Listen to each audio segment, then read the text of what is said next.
നാരായണ ഗുരുവിൻ്റെ ആത്മോപദേശ ശതകം 100 ധ്യാനങ്ങൾ. ധ്യാതാവ് ഗുരു നിത്യചൈതന്യയതി. ധ്യാനം 54. ഉണരുമവസ്ഥ ഉറക്കിലില്ലുറക്കം, പുനരുണരും പൊഴതും സ്ഫുരിക്കുവീല. അനുദിനമിങ്ങനെ രണ്ടുമാതിമായ വനിതയിൽ നിന്ന് പുറന്നു മാറിടുന്നു. ഉണർന്നിരിക്കുമ്പോൾ ഞാനിതാ ഇവിടെ ഇരിക്കുന്നു. ഇപ്പോൾ ഇത്ര മണിയായി, ഇതാ എൻ്റെ മുൻപിൽ പുസ്തകമിരിക്കുന്നു. ഇങ്ങനെ ഒട്ടേറെ സംഗതികൾ ചിന്താവിഷയമാകുന്നു. പേരുകൾ, രൂപങ്ങൾ, ഓർമ്മകൾ, ചെയ്യേണ്ട കാര്യങ്ങളെ പറ്റിയുള്ള ഉത്തരവാദിത്ത ബോധം തുടങ്ങിയത് തീർക്കുവാനുള്ള ഉദ്വേഗം എന്നുവേണ്ട നൂലാമാലകൾ പോലെ വ്യവഹാരങ്ങൾ ഇരച്ചു കയറി വന്നുകൊണ്ടുതന്നെയിരിക്കുന്നു. നല്ല ഉറക്കമായാൽ പിന്നെ വസ്തുജ്ഞാനമില്ല, ദേശബോധമില്ല, ശരീരജ്ഞാനമില്ല, കാലഗണനയില്ല, ഞാനെന്നും ഇതെന്നുമുള്ള വ്യവഹാരമില്ല, നന്മ തിന്മകളില്ല, രാഗദ്വേഷങ്ങളില്ല, മാനാപമാനങ്ങളില്ല, ഏകമെന്നോ അനേകമെന്നോ ഉള്ള അറിവില്ല. ഉണർന്നിരിക്കുമ്പോഴും അങ്ങനെയുള്ള ഒരു സ്ഥിതി മനസ്സിന് സമ്പാദിച്ചു കൊടുക്കുവാൻ സാധിക്കും എന്ന് ചിന്തിക്കാൻ പോലും കഴിയുന്നില്ല. നല്ല ഉറക്കം എന്ന് പറയുന്നത് ശൂന്യതയുടെ പര്യായമാണെന്ന് വിചാരിച്ചുകൂടെ? അത് സാധ്യമല്ല. ഉണർന്നിരിക്കുന്ന അവസ്ഥയ്ക്കും നല്ലതുപോലെ ഉറങ്ങിയിട്ട് വീണ്ടും ഉണർന്നിരിക്കുന്ന അവസ്ഥയ്ക്കും ഇടയിൽ മുറിവൊന്നും കാണുന്നില്ല.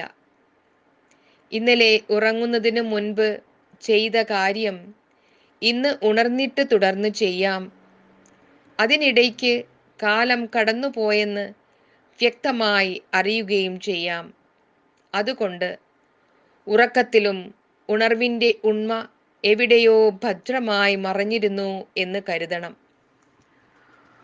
ഉണർന്നിരിക്കുമ്പോൾ തന്നെയും അപ്രസക്തമായ വസ്തുക്കളുടെയും സംഭവങ്ങളുടെയും നാമരൂപാദികളും കാലദേശ സംബന്ധങ്ങളും അവയോട് ബന്ധപ്പെടുത്താവുന്ന കർത്തൃത്വ ഭോക്തൃത്വ അഭിമാനങ്ങളും ഉറക്കത്തിലേതുപോലെ തന്നെ മറവിലിരിക്കുന്നു. ചുരുക്കി പറഞ്ഞാൽ നമുക്ക് നാം തന്നെ ഒരു കടങ്കഥയായിരിക്കുന്നു. ചേതനയും അപഗത ചേതനയും എത്രയോ വൈരുദ്ധ്യങ്ങളുള്ള സ്ഥിതിയാണ്. പകലും രാത്രിയും പോലെ മാറി മാറി വരുന്ന ഉണർവും ഉറക്കവും ഒരമ്മ പെറ്റു പുറത്തു കൊണ്ടുവരുന്ന 2 മക്കളെപ്പോലെയാണ്. ഒന്ന് ഉള്ളതും മറ്റേത് ഇല്ലാത്തതും എന്ന് പറയാനാവില്ല. ഇവയ്ക്കു തമ്മിൽ എത്ര തന്നെ അന്തരമുണ്ടായാലും അവയെ രണ്ടിനെയും ഉൾക്കൊള്ളുന്ന ഒരു പൊതുതത്വം ഉണ്ടെന്ന് സമ്മതിച്ചേ മതിയാവൂ. ഗുരു ഇവിടെ അതിനെ മായാവനിത എന്ന് പറഞ്ഞിരിക്കുന്നു. സദസദ്വിലക്ഷണമാണ് മായ എന്ന് പറയപ്പെടുന്നത്. കാലം, ദേശം, പിണ്ഡം ഇതിൻ്റെ എല്ലാം അസ്ഥിതയെ ശരിവയ്ക്കുന്ന അവസ്ഥയിലെ എന്തെങ്കിലും ഉണ്ടെന്ന് പറയുവാൻ തോന്നുന്നുള്ളൂ.